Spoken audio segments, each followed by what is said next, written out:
262वां दिन।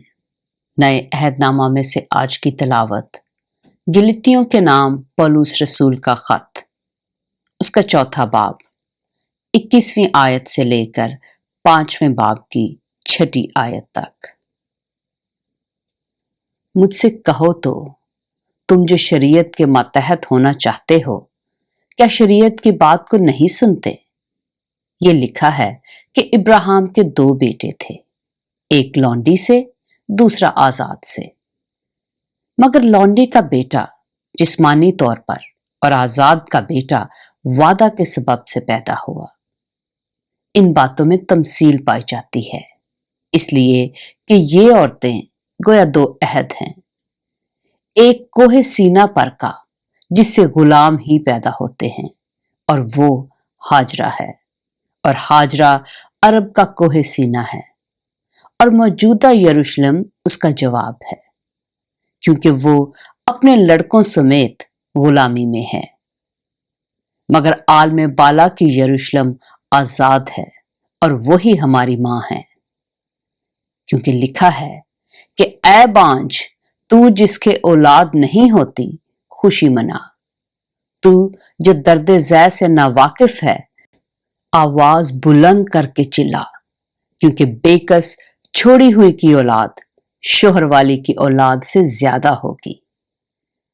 बस ऐ भाइयों, हम इसहाक की तरह वादा के फर्जंद हैं, और जैसे उस वक्त जिस्मानी पैदाइश वाला रूहानी पैदाइश वाले को सताता था, वैसे ही अब भी होता है।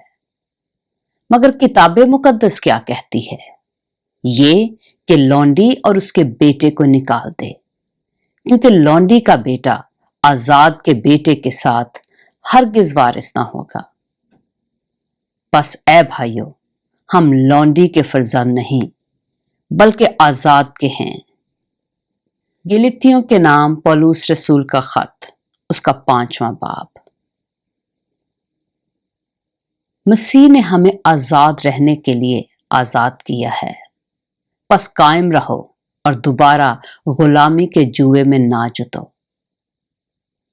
देखो, मैं पौलुस तुमसे कहता हूं कि अगर तुम खतना कराओगे तो मसीह से तुमको कुछ फायदा ना होगा, बल्कि मैं हर एक खतना कराने वाले शख्स पर फिर गवाही देता हूं कि उसे तमाम शरीयत पर अमल करना फर्ज है।